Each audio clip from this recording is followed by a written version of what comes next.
Welcome to the Cycling in Alignment podcast, an examination of cycling as a practice and dialogue about the integration of sport in right relationship to your life.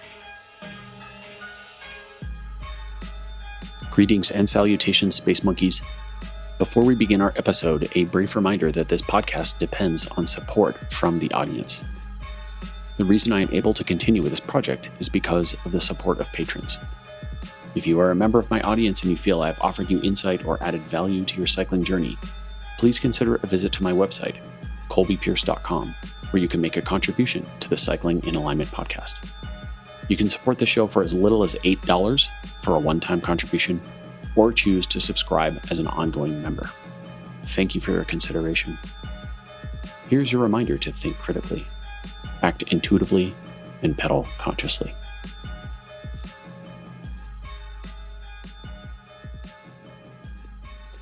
Frankie Hall, welcome to the Cycling in Alignment podcast. How are you today? Yeah, I'm good, thank you. Tired. It's been a bit of a stressful week despite having no training.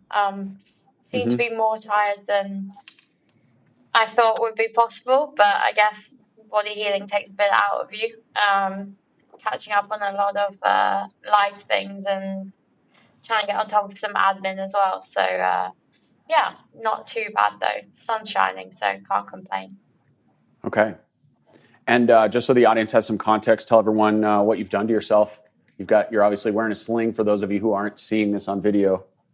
Yeah, so I am a rider, athlete, coach, so I race as well, and I raced 3.5 weeks ago out in the Alps. I had a date with a concrete block coming down a descent.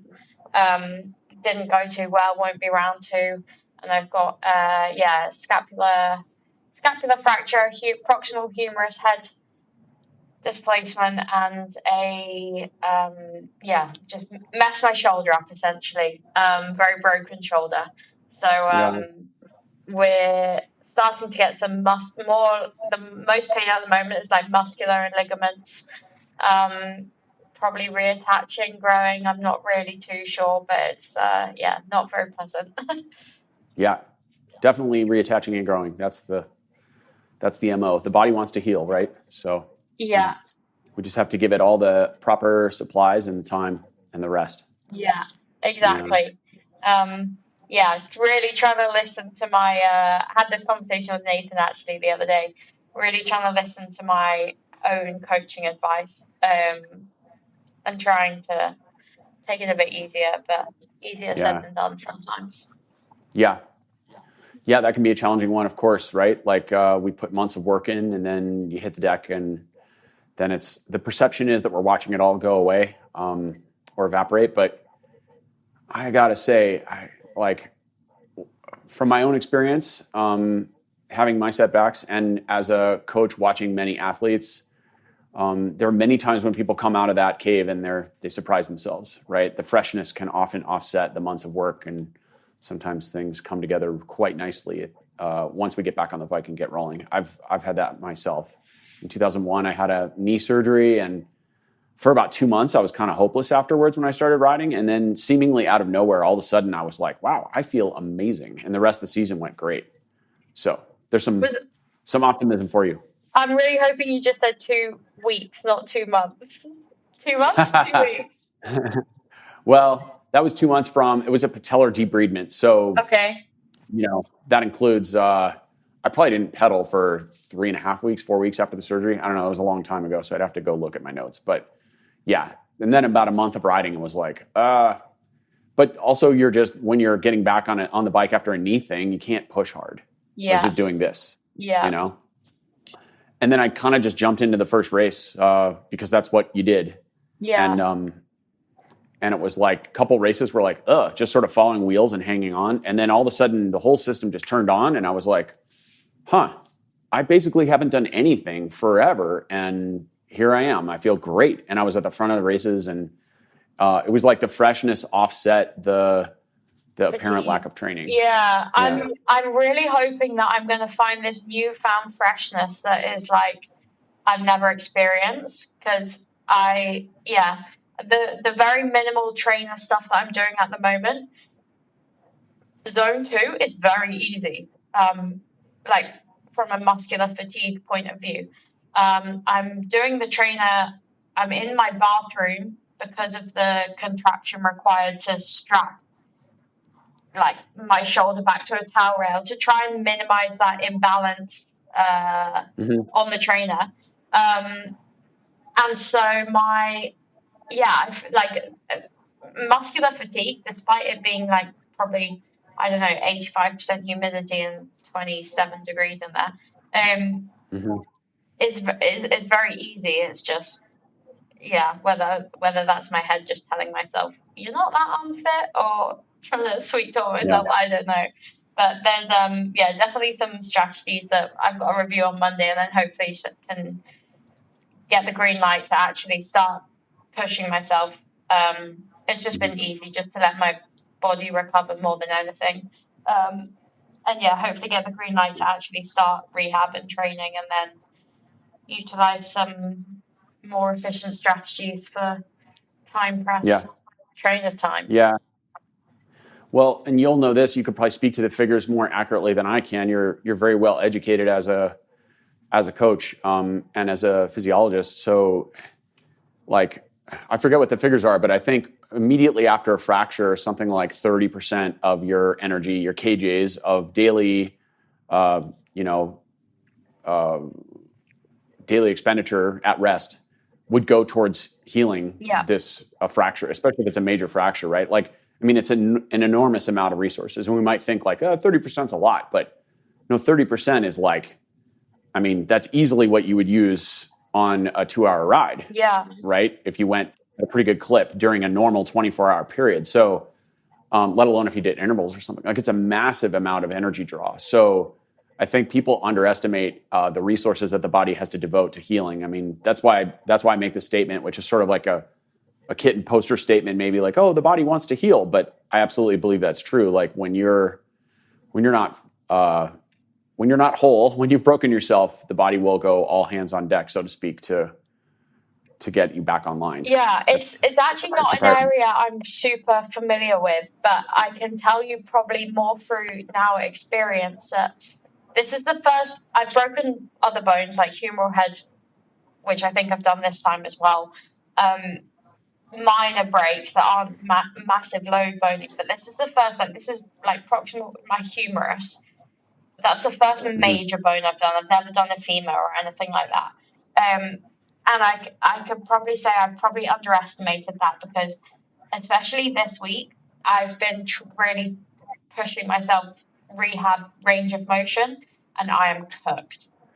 Absolutely cooked. I've done less walking around, less physical movement, but more literally micro movements with my arm and more time out of the sling, just trying to not move, but just self-support my shoulder. And I am the weight of your arm. Yeah, and I am falling asleep at the table at 7 p.m. in the evening. I can 100% believe that. 100%. Yeah. That's the neural drive, right? That the system is dealing with to try to reconnect all the ability to support the weight of the arm and move it and proprioceptively and interoceptively understand what's happening at the shoulder and reintegrate that information. That's a massive drain on the CPU, as it were, the central nervous system, the brain.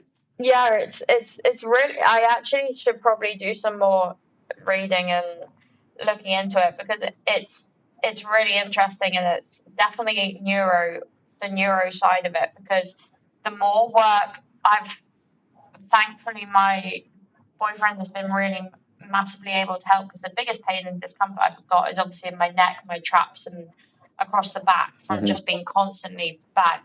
And he's been doing a lot of trigger point work and trying to release that tension. And the more that we do of that, the more tired I am, but the more range of motion I'm getting. So it's kind of like, that's my training, is how much can I release that, and how much can I do myself, how much can I stretch or move that, and then the amount that it facilitates, like that pendulum movement. I mean, it's down here with gravity, but yeah, it's I'm definitely going to have more appreciation, and it's one of the benefits of kind of still being, I guess, still doing the dual career of riding, racing, and coaching. Is I might not be at school anymore, but I'm still learning every single day, and I feel like it's one of the things that is then easier to kind of resonate and speak through. And I think it's one of the things I really enjoy being able to really relate with my athletes. Is actually, I had a conversation with one of them earlier today. We were catching up. She just had a lot of had to take some time off training or unplanned time backing off training. Just she had a really hectic business launch weekend, and just talking her through kind of like the life stress associated with that, and then coming back. And she was like, "Oh, now I've finished, and now I'm getting sick." I'm like, "Yeah, because your body is just having a chance to breathe." It's really common in off season for athletes to get sick, and it is just because your body is less stressed. It's like coming out of survival mode, so it allows you to get sick. And I said, it's really not unusual. It's just it's so annoying because you're like, oh, I'm done with this, I've got time to train, or I've got time to go and do this or enjoy this, and then you're stuck bedbound. But yeah, no, it's learning. I agree. That's super common. That happened to me multiple seasons. End of the year, you take a break, you get a week into the break, and all of a sudden you're like, oh, I'm thinking about moving again, and then boom. I reckon it'll come. Get a flu. I reckon if I get some good news on Tuesday, and they're like, yeah, you can do this, and if you want, you can like try and start some like 5-10 minute stuff, getting your hand on your bars, or trying to put some, I don't know, loads through your shoulder, and then I'm getting the relief of that is I'll end up getting sick, but we'll see. Hopefully not. Yeah. So let's rewind a bit and give the audience a bit more context, perhaps. You're a coach with us at Team EF Coaching, but going backwards from there, maybe you can tell people a bit about your academic career and your trajectory as an athlete as well. Yeah, for sure. So I came into cycling probably the opposite way round to the majority of coach athletes. I came to it primarily from the academic side. It was my like academic trajectory that led me into cycling and racing. I went to school and have always been involved in elite sport, but I was growing up, I was a hockey player and a runner. I didn't know that cycling was anything other than kind of what you did around London on a Boris bike for the first 20 years of my life. And then I was playing hockey, or field hockey, I think, as you guys would call it over there. So that's on grass or AstroTurf, no ice. And that was kind of my be all and end all, sports wise.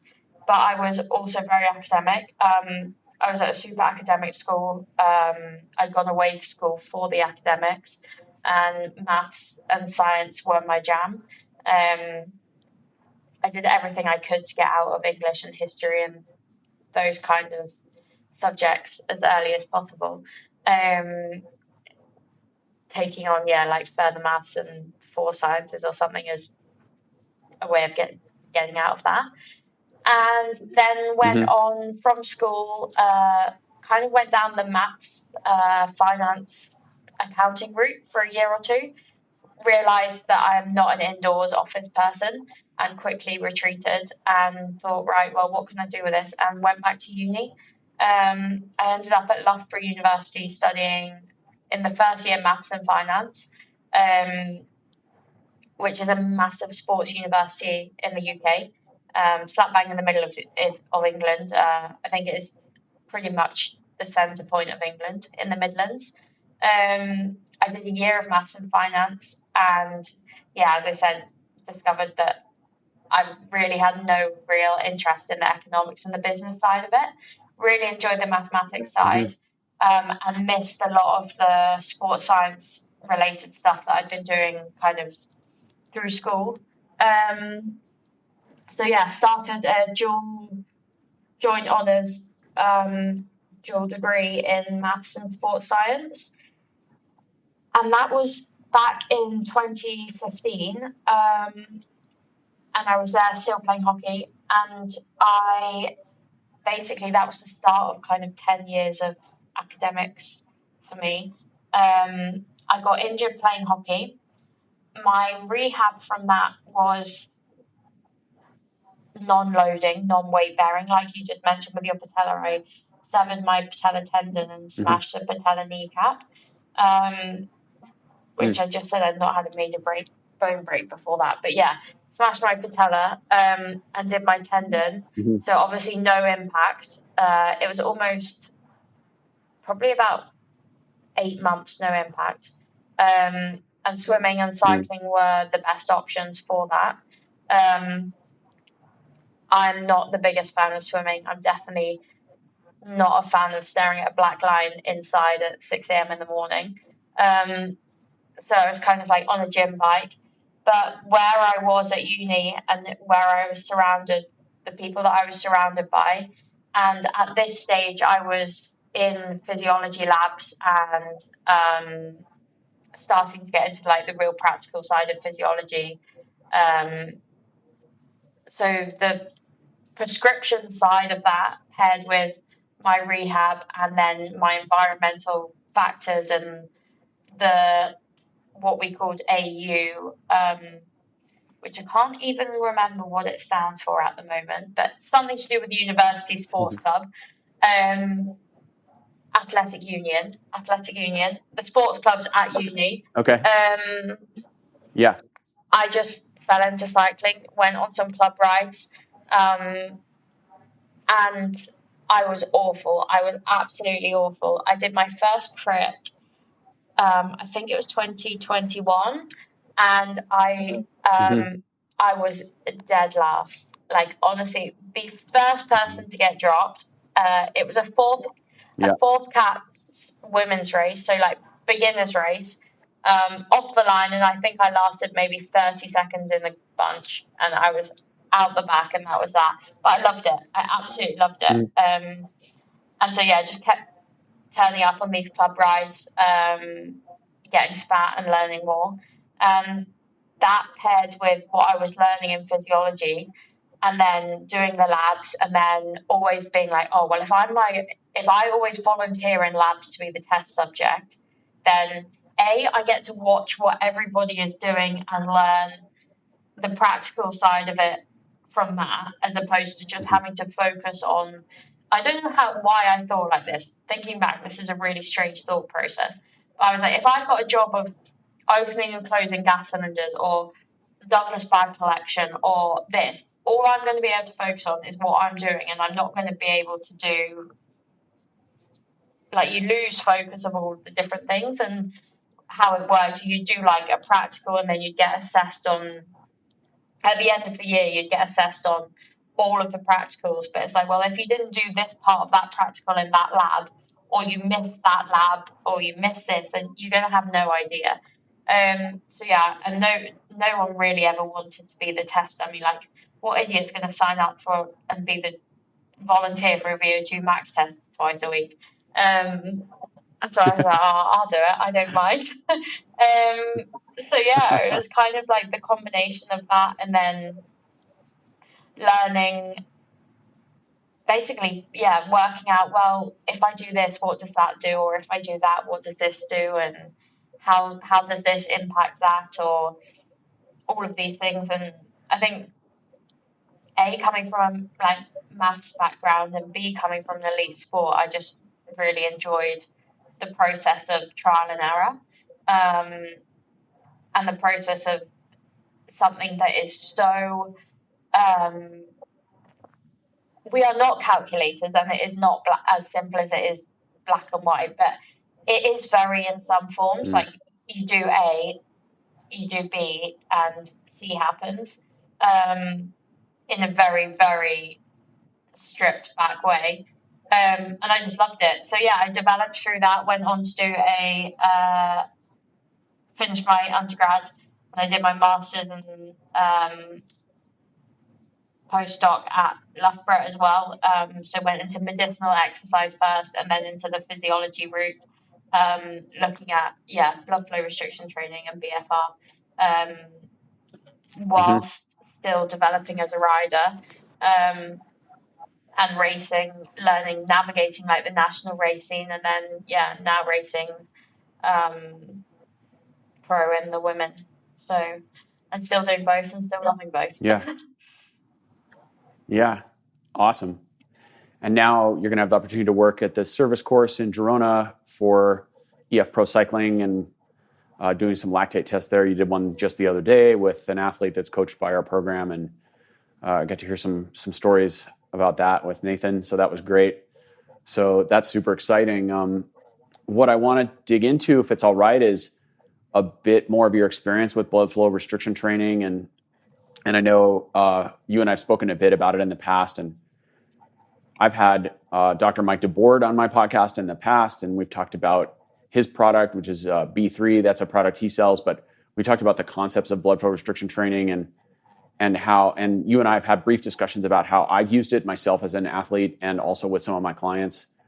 And I'd love for you to unpack a bit about the protocols you've used with blood flow restriction training and how you've used it in a lab context, and maybe a bit about what you've discovered. But before we unpack the protocols, maybe you can just speak a bit to what you think some of the benefits of BFR are, or maybe even the starting point is, how did your interest get piqued with blood flow restriction training? Like, what drew you into that specific aspect of physiology? So I think that aspect, the main thing that drew me into it is the fact that it's when you're training, like when you are trying to become the best athlete that you can, you are exploring every single avenue to maximize your gains. And everybody is on it now. Sleep, nutrition, training. Can you train more? I mean, more is definitely not always better, but what can you do better? What more can you do? Can you do this? Can you do this? And everyone's looking at it now. You've got a nutritionist, you've got a physiologist, you've got a psychologist, you've got gym coaches, you've got life coaches, you've got mentors, you've got pairings, like even like within teams, you can have a mentor, an older or more experienced rider within your team. You can have a mentor off the bike. You can have a mentor, like all of these different avenues. You're maximizing everything. You're maximizing sleep. You're like everything. Equipment, obviously. Bikes. I think I probably don't mention that one purely because as a rider, there are very, in general, some of the top budget teams, it's a bit different. But as a rider in general, you're not in that much control of your equipment and kit. It's obviously very team led and whatever. But yeah, at the top level, whoever's organising it, everything is dialed. And training it's as you come through, and this is what I noticed with myself, and one of the things that I fear is going to hit me at some point. When you start riding and training, the gains that you make are massive. Like those first years are massive, and you can come out of every single winter block putting 10-15% on your critical power, purely from the miles. I heard somewhere, I don't know where it is or where I heard it or what it was, but it's like 10,000 hours. You're doing 10,000 or 10, I think not 10,000, 1,000 hours. 10,000 hours is the mark that you need to. Once you've crossed that threshold, it's going to be improvements after that are very limited. So for me, it's been easy. It's Yep. like, well, I'm like 1,000. If I do 1,000 hours a year, which is a lot of riding, I've got 10 years before I even reach that threshold where my exponential curve is going to flatten. Yep. And it's that first 10,000 hours. It's easy. You train more, you get better, and it's real simple stuff. And what interest I just had a real interest in, well, what do you do after that? Because if you look at these pros and these top riders, or like it's really simple before that, but what do you do? Like, yeah, how do you progress after that? What can you do that's different to everyone else, or what makes you stand out to everyone else? And that paired with the kind of opportunities that were arising in areas of research for the studentships available at uni, and the like discussing with different supervisors and just some of the things that I'd read, some of the processes that I had trialed as an athlete as well. It was like BFR that I was like, well, this is something that I have looked into and I know nothing about. And I just really enjoyed the reading. I really enjoyed the fact that it is so wide scoping, but also the fact that it was something that I could use, I could look into from a purely performance physiology point of view, but also that medicinal rehab side. And that's the side where I looked the most at first. In kind of neuro patients and post amputee rehab, and just exploring the actual medical clinical side of it. And then, yeah, how that can be utilized in elite endurance trained athletes where you're chasing that 0.1, 0.5, like those tiny percentages of improvement, not these massive. Yeah. The point where you going and whacking 3 months of 100 hours plus gym, you're not going to put 10% on your critical power or 10% on MAP or whatever it is. But how can you improve? What can you do? Because you can't stop training. And then, yeah, off the back of that, it's how can it be used for every athlete? And since I've kind of stepped out of the organized studying of it, there it is more and more like how it has boomed in pro cycling in the last 2-3 years is, yeah, it's great to see. Looking at it now, I currently don't have a set of cuffs, and the one thing that I want to do for next week is like when I can start training. It is like this is the main thing that the main prescription that I would use it for is if you can't train properly, you can't train the load that you would want to train, be that through time or intensity, then BFR is your answer in a real short, in the real direct way of doing it. The mechanisms and the ways that you use it can vary depending on what your outcome is or what kind of athlete you are. But yeah, that was what I was looking at primarily is not the kind of molecular augmentation level of how the mechanism works, is how can you actually practically use it in cycling, or in and what can we take from the more established practices within strength training, which is in sport where it kind of BFR was most popular first.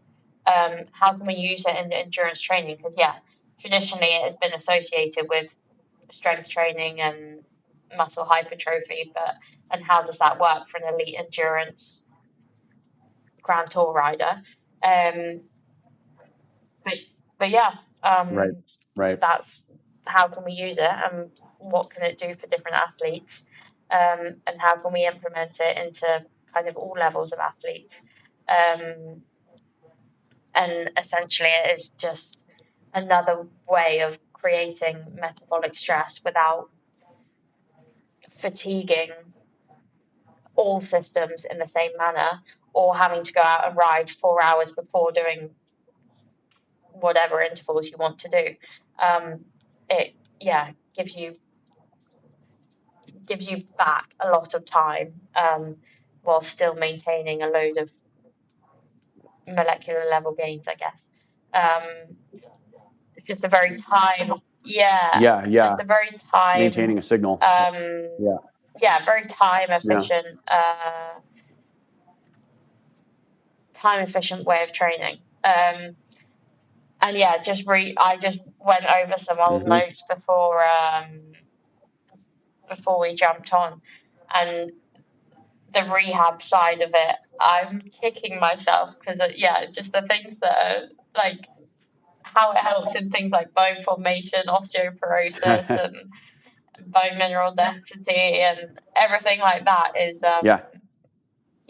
one of my master's dissertation topics was BFR and bone mineral density. So there's so many different things that it can be utilized for. It's and I definitely don't have half the information that I would like to have, for sure.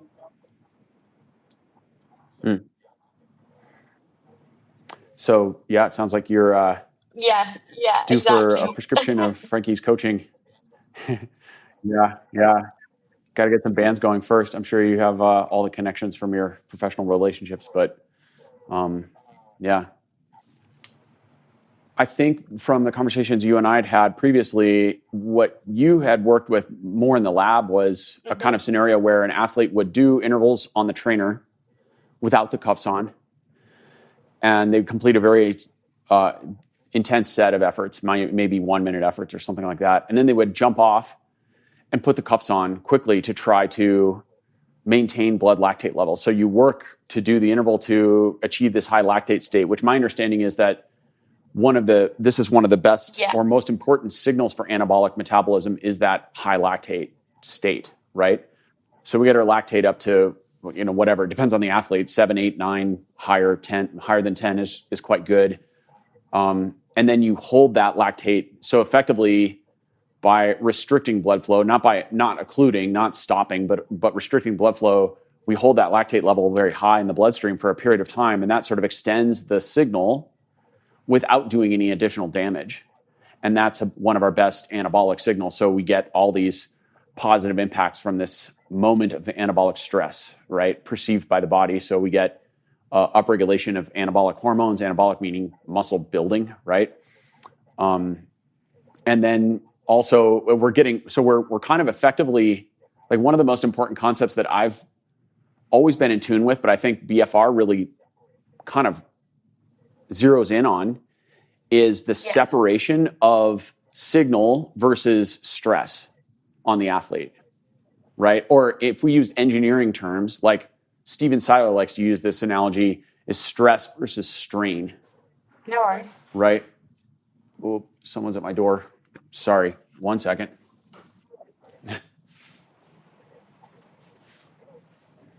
Okay. We're good. Package delivery. So stress versus strain, and I think a lot of athletes fail to kind of grasp this concept, perhaps, which is they assume that stress and strain are coupled, meaning in order to get a good signal for change in an athlete, we have to go obliterate ourselves. And so you do a high volume or a high volume of intensity or a bunch of really hard intensity, a bunch of hard work, 3x20s or whatever your world is. And then that signal, then you're smoked. And that signal is what gives you your system the signal to get better. But what BFR does, it doesn't do this, but it zeroes in on the separation of those two components of training. It gives you a higher signal with less damage, effectively. And I think that's why, and it does that in a very short time period, as you noted. It's extremely time efficient. So it's this like rare moment in life where it's almost a too good to be true kind of deal. You know, you go on the internet and it's like, what? I can rent a condo in Spain for, 50 euros a night, and it's a beachfront property, and it comes with 4-star, meals. This is insane. It's got to be too good to be true. But BFR is kind of one of those things that checks a lot of those boxes. It's super time efficient. It gives us this really high anabolic signal. And I'm getting a bit of echo. Can you hear that? No. Hopefully it's not a big deal. Joel can do his magic. And so it kind of brings all those factors together in a nice way. It's very time efficient. It's a good anabolic signal, but it doesn't give us as much damage to the body as a proper 45-minute gym session, and I think that's where the 3 hours on the bike with a bunch of motor pacing and hard intervals, not only is it time steep efficient climbs or whatever. You can essentially fit a 1 hour session into 20 minutes, but there's also time efficient because it induces and like you said, it induces the signaling for adaptation within the muscle without the muscular fatigue that you would have to do from a traditional session. So it gives you more time because you're recovering faster, and you can do those back-to-back days. You can do those back-to-back sessions. Having said that, there is the neuromuscular and neurodegenerative fatigue from the session. Like, you are cooked. And on paper, you're like, four sets of 4 minutes of 20-second efforts, 2.5 minute recoveries. That's nothing. Like, depending on what kind of athlete you are, if you're a track sprinter or you're a real anaerobic kind of ATP PC fueled athlete, like, that's going to cook you. You have the ability to destroy yourself in 20 seconds. But if you're like me and you're a climber, or you're built with type 1 muscle fibers, it's really hard to go that deep in 20 seconds. But that's where this brings about that adaptation and allows you to kind of that. And that's personally, as an athlete, how I found it the most beneficial was the way that it inhibited those slow twitch muscle fibers and allowed that early recruitment of kind of like the type 2, those fast twitch fibers, and activated different kind of sensory simulations and like different like metabolic products that I really struggled back then to access without the aid of BFR. And I would do it, as I said, I would do a 20-minute indoor trainer session, and I would have to go and sleep for 3 hours.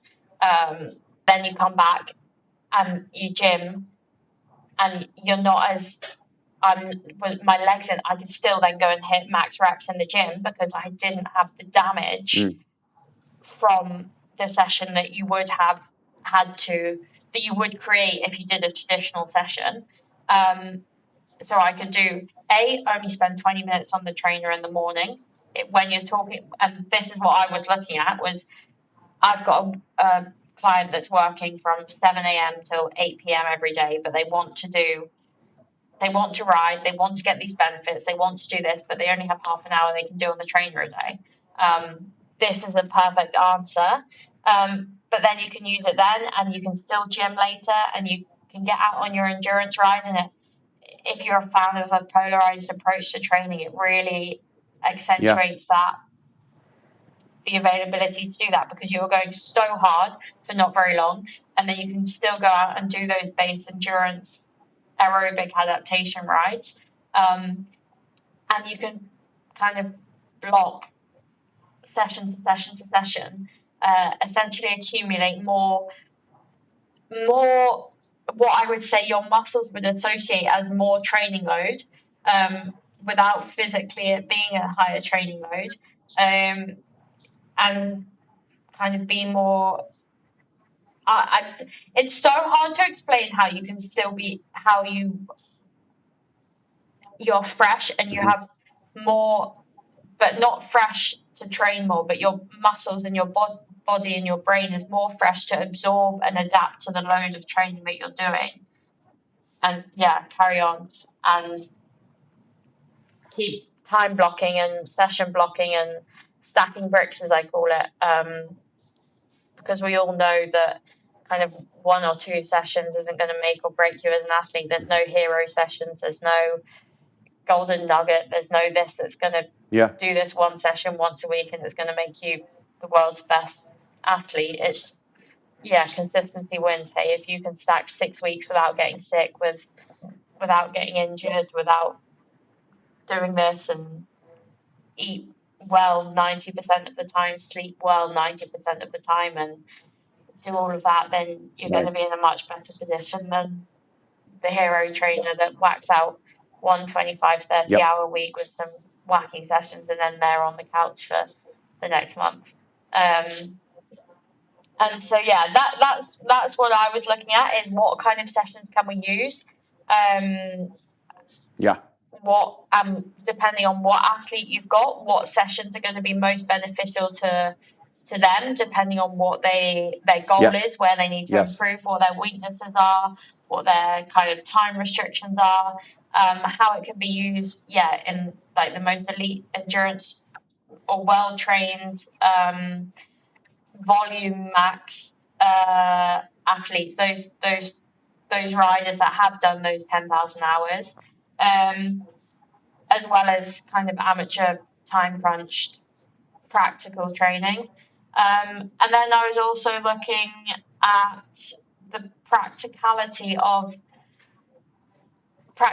affordability, validation of different, because this was very early on in the world of BFR and cycling, validation of products and what was, and so as you mentioned, my professional connections with brands, a lot of the time I was I was trying to keep it blinded where is possible, and validating from the two extremes of medical grade restriction cuffs, essentially like giant blood pressure cuffs, but for your legs, with a massive kind of, the operation unit for that would be like a 30 kilo massive box, and the occlusion pressures are accurate to within 0.0000% of blood pressure, and absolutely top notch calibration required every time someone opens and closes the door to the lab, down to, I would assume, thankfully, university products, but right down to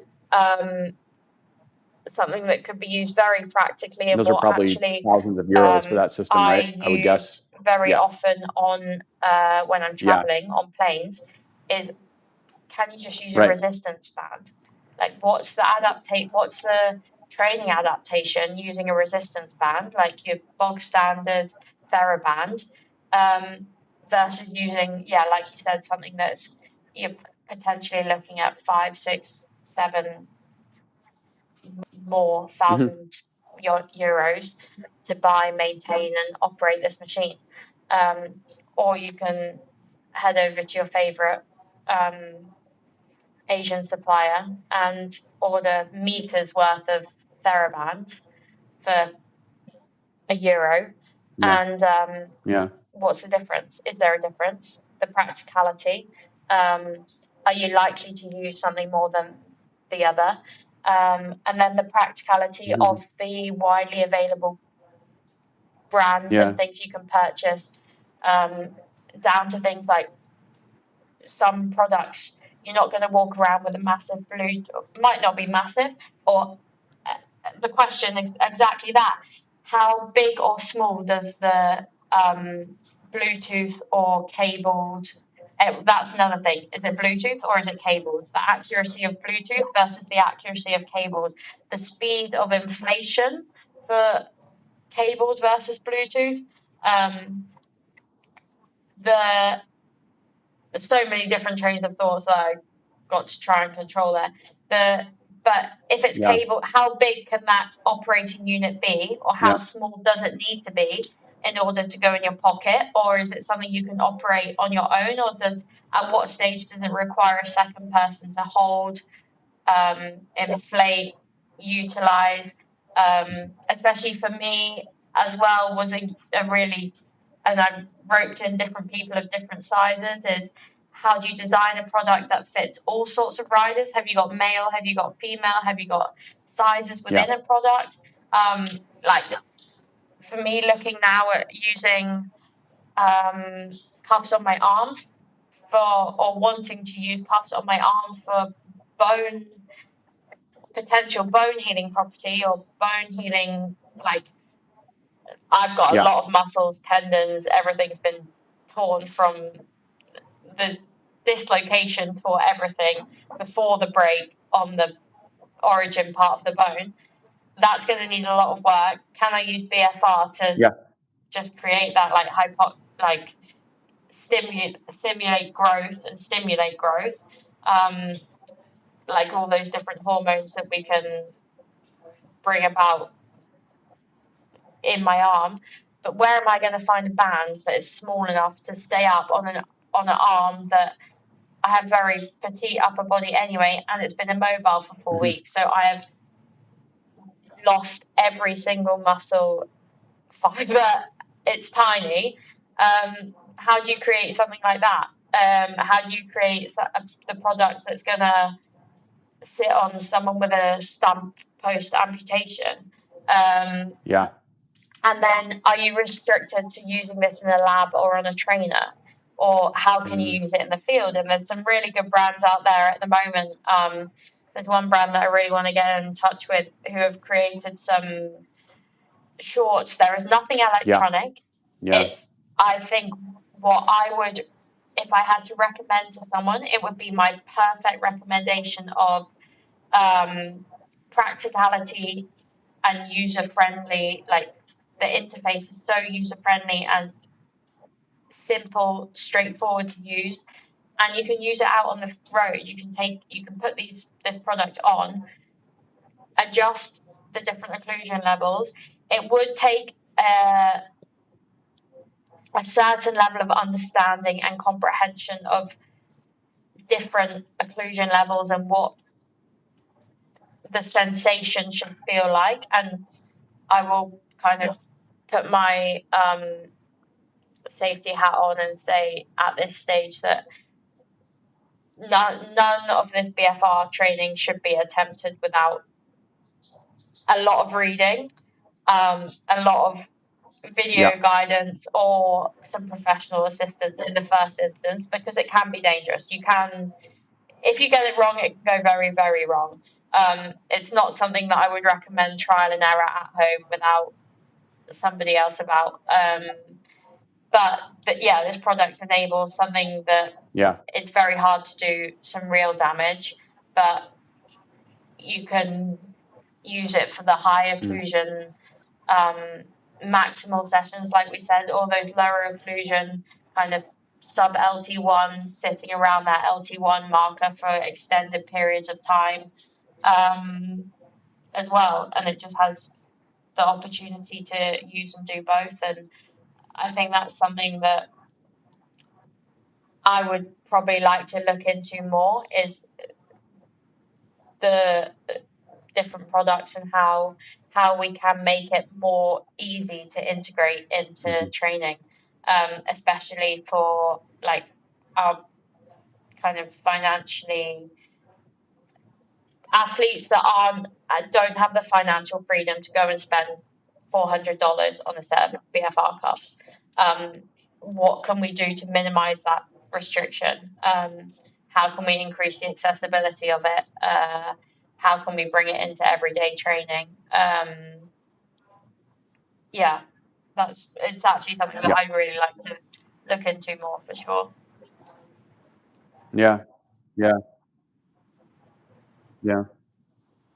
Yeah, I mean, you're right. There's a spectrum of devices, right? Like all the way, like you said, from just using some TheraBands all the way up to $5,000 plus units, and there's quite a few in between, and they may or may not be accessible to someone financially. But I'll say, I mean, obviously the challenge with the TheraBand is you have no idea how much you're occluding. Like there's no measurement. You're just you're 100% by feel. And if you're extremely experienced like you are, that is probably an effective way to go because you've had so much time working with cuffs and reading the literature. But I would say I wouldn't recommend someone just go get a pair of TheraBand cuffs and, cuff up their legs and then go sit on the trainer and smash themselves, just to be clear.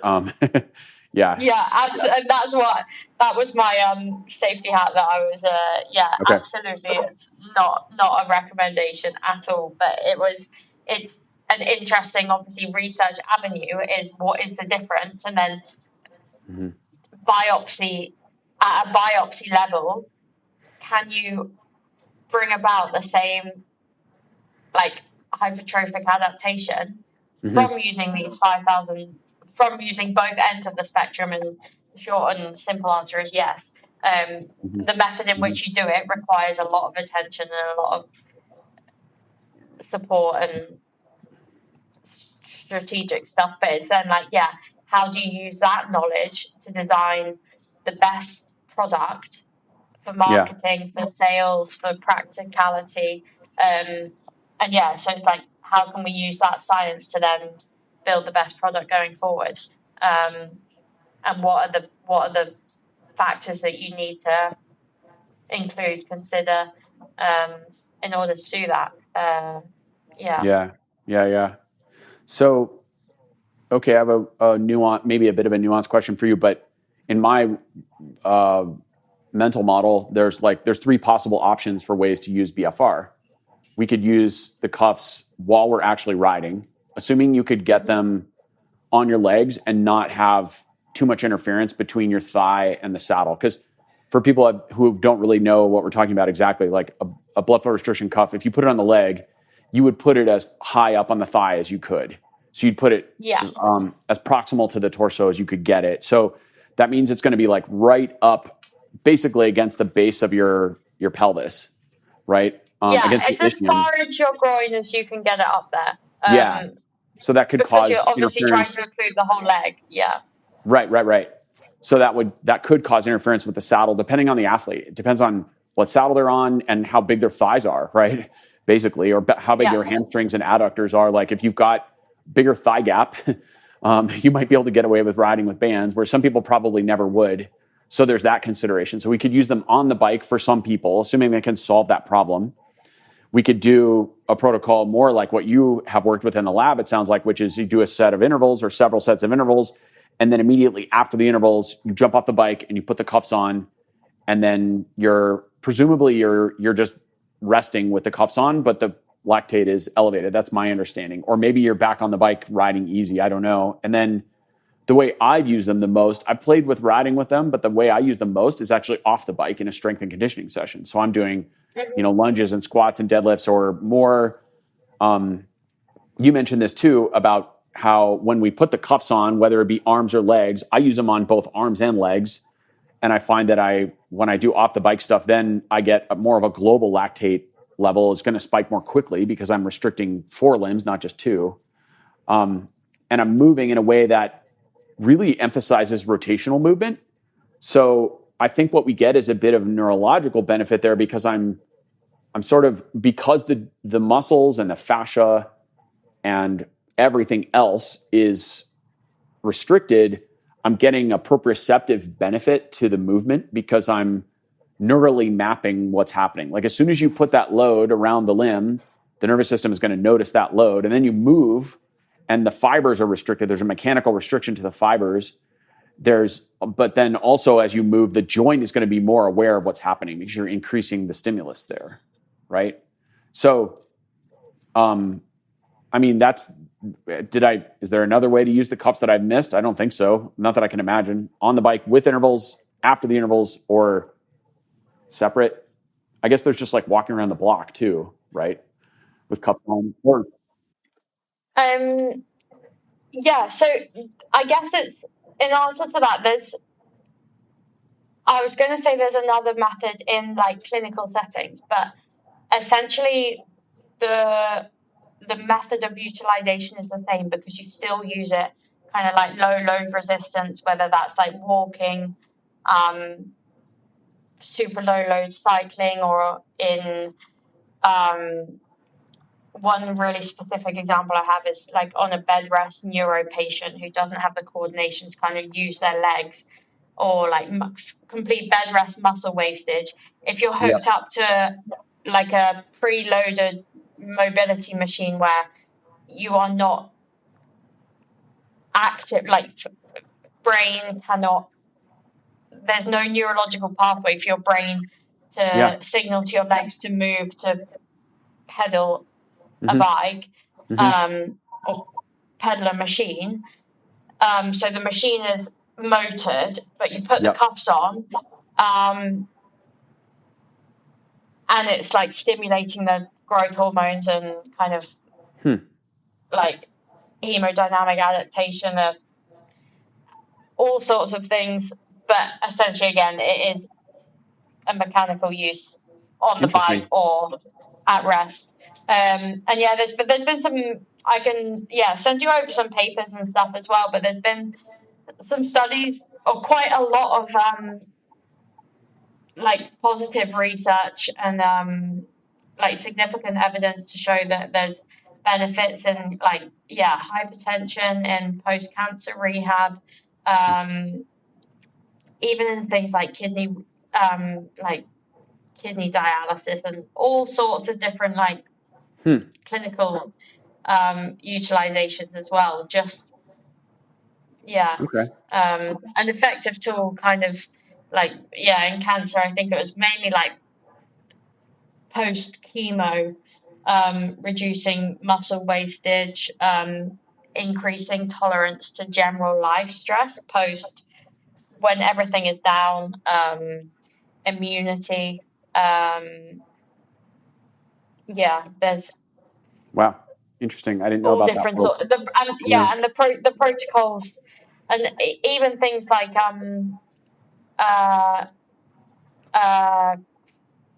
what's it called, chronic pulmonary disease and lung restrictions is down to alveoli level of muscular adaptation. There's there is so much, just so much scope for utilization, and so much that I don't know and nobody knows, and definitely an area of research that could be tapped into a lot more. But essentially it is just strength work, mobile use, be that walking, running, or on a bike, and then passive use in rehab, travel, recovery, the same sort of method that a lot of these pressotherapy, or the big boots, like the Normatec boots. Normatec space legs, we call them. Exactly. Same idea. Same kind of idea. Same basis, I guess, originally as compression tights, compression socks, which was my very non-scientific approach to using the resistance bands on the plane. A long haul flight before a race, and I was like, I can't change my travel plan, and I've got to sit on this plane for 13 hours, and I've only got 2 days before I then race. What can I do to try and minimize edema, swelling, and exactly, that wooden legs you get after sitting for so long. Exactly, and the altitude. That's really interesting. I mean, there's quite a debate going, I think, in its own world. I hear a lot of people talk about how there's no proof behind Normatecs or space legs or compression boots, and it's all a waste of time and money. Or they say something like, well, if the athlete, thinks it's better, then that's fine. They can do it, whatever. But I kind of feel like then they'll say something like, well, it's just placebo. And I hate to point this out and be the dissenter, but who cares if it's placebo? If it works, I don't Like, I don't care if it's a sugar pill or an actual whatever pill. If I get the intended effect, it doesn't matter to me. I'm making an intervention in my system with some intended positive effect.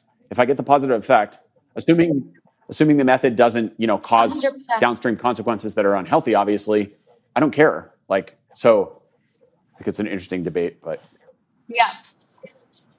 100%, and that's the other benefit of the BFR and how it can be used and going down that the route of looking at designing the best product is, do you need something that will determine if you're at 55 or 56% occlusion, or is something in the range of 50 to 60% occlusion going to bring about the same response? Like, is there a difference between for X session? Is there a difference between 50, 51, 52, 53, 54, up to 60? Or is it that range that is specific enough to bring about this, and it only... The same with threshold or testing. At what point does it tip over to a different adaptation? So yeah, and if it feels, and this is where the non-electronic and non-Bluetooth, non-cabled, like self-determined strap product come into play. If it feels the right occlusion or feels correct, are you bringing about the same response, and what does that then look like after 8 weeks of trials in a muscle biopsy? And it does. So placebo or not, sensations is same way as like I know nothing about it, but what they say about sleep, isn't it? It's like asking your athlete how they sleep, and if the only response they give is my aura says this, it's like, how do you feel? How did it feel? Yes. Like, how do you feel? Yes. Yeah, exactly. Yeah. Awesome. So, well, Frankie, I know you're probably pretty smoked after a long day and this conversation, and I've got to run to another appointment, but I just want to say thank you so much for making the time to come talk to me about BFR, especially when you're healing your body and dealing with a bit of discomfort. So I really appreciate your time today, and it was a fascinating conversation. Sorry? Yeah, I really enjoyed it. Thank you. You're welcome. Thank you so much. I really enjoyed it. Thank you. Attention, well dippers. Did you know that I offer a unique service at my studio in Boulder, Colorado? An integrative fitting is the culmination of my experience and understanding that helps an athlete have a deeper insight into their relationship to cycling and movement. This is understood in the context of how the dream, goal, or objective aligns the client's choices and habits. The psyche, the environment, and drive will all influence the current expression of athletic ability. As we understand these factors, we can shape and direct athletic potential. What this means in a practical sense is that we spend about 6 hours working together, including a short or outdoor ride. We will film you on and off the bike, and we will discuss an extensive intake questionnaire. You will leave the fitting with a unique perspective on your function and with actionable pathways to improve your performance. This service was created specifically to help cyclists who have been through various fitting sessions and have had unsuccessful or unsatisfactory results. We dig deeper to find more meaningful outcomes. If you are interested in knowing more about an integrative fitting, please visit my website, colbypierce.com, where you can book an appointment.